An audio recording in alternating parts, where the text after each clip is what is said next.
ब्रह्म मुहूर्त रात का 14वां मुहूर्त काल है। एक मुहूर्त 48 मिनट के बराबर होता है और एक पूरी रात में 15 मुहूर्त होते हैं। प्रत्येक मुहूर्त 48 मिनट तक रहता है और इसीलिए इसे ब्रह्म मुहूर्त कहते हैं। ब्रह्म मुहूर्त सूर्योदय से 1 घंटे 36 मिनट पहले शुरू होता है और सूर्योदय से 48 मिनट पहले समाप्त होता है। सूर्योदय का समय भौगोलिक स्थिति और वर्ष के समय हर दिन बदलता रहता है। इस प्रकार ब्रह्म मुहूर्त का समय भी बदलता रहता है। उदाहरण के लिए यदि सूर्योदय सुबह 6 बजे है तो ब्रह्म मुहूर्त सुबह 4:24 पर शुरू होता है और यदि सूर्योदय सुबह 7 बजे होता है तो ब्रह्म मुहूर्त 5:24 पर शुरू होता है। आयुर्वेद कहता है कि मानव भौतिक शरीर में 3 दोष पाए जाते हैं, जिन्हें वात यानी वायु, पीत यानी अग्नि और जल और कफ पृथ्वी। इन 3 दोषों के बढ़ने या घटने का संबंध कालचक्र से है।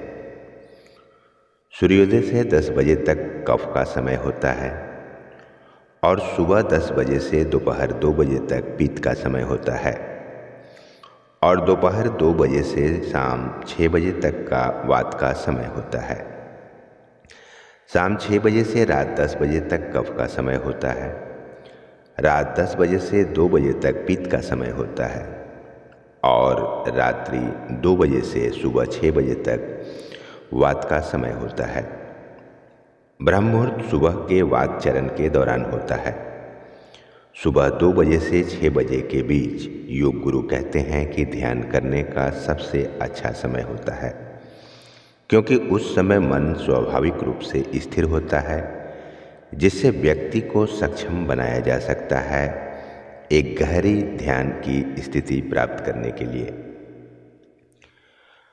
ब्रह्म मुहूर्त में उठने का आशय 4:24 नहीं है, बल्कि 5:12 पहले उठ जाना ब्रह्म मुहूर्त माना गया है।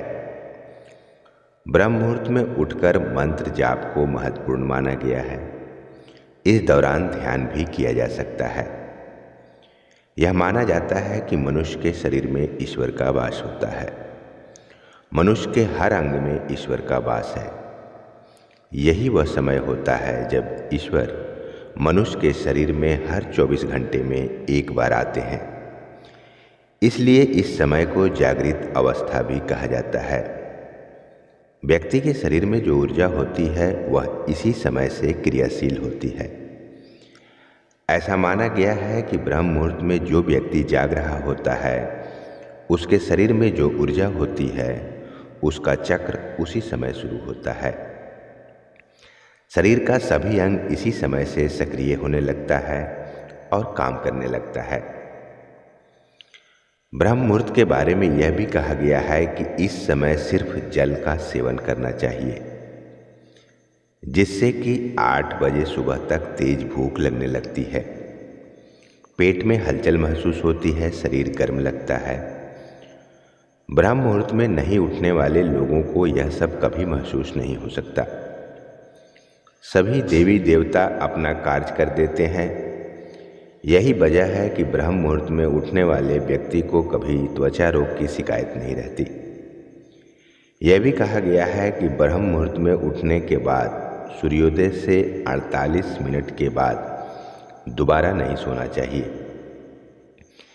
इसका आशय यह है कि ब्रह्म मुहूर्त में ब्रह्मांड से जो ऊर्जा गिरती है उसे शरीर सीधा ग्रहण कर लेता है और अपने अंदर ले लेता है, चाहे आप घर के अंदर हों या बाहर हों। सूर्य देवता का कार्य ऊर्जा देना है और ऊर्जा सूर्योदय से 48 मिनट के बाद तक ही मनुष्य के शरीर के लिए लाभप्रद माना गया है। ऐसा माना जाता है कि इस समय की ऊर्जा चरम सीमा की होती है। यही वजह है कि कई बीमारियों के लिए चिकित्सक भी सुबह धूप लेने की सलाह देते हैं। इस समय की ऊर्जा को सकारात्मक ऊर्जा माना गया है। इस समय के मंत्र जाप और ध्यान का लाभ कई गुना अधिक होता है। ब्रह्म मुहूर्त में उठने मात्र से ही कई बीमारियां अपने आप समाप्त हो जाती हैं, जिसका कारण सकारात्मक ऊर्जा का मिलना है। इसलिए कहा गया है कि सुबह की हवा लाख रुपये की दवा। ब्रह्म मुहूर्त में उठना एक सकारात्मक सोच है, इसीलिए आप ब्रह्म मुहूर्त में उठिए और अपने आप को सकारात्मक ऊर्जा से परिपूर्ण कीजिए। उम्मीद करते हैं कि यह वीडियो आपको पसंद आया होगा। धर्म, अध्यात्म और जीवन के सत्य को जानने के लिए आप अपने चैनल दिव्यांश दीप को सब्सक्राइब जरूर कीजिए और इसे लाइक और शेयर भी जरूर कीजिए। और ऐसे ही ज्ञानवर्धक वीडियो को सबसे पहले देखने के लिए आप नोटिफिकेशन बेल प्रेस करना ना भूलें। जय श्री कृष्ण।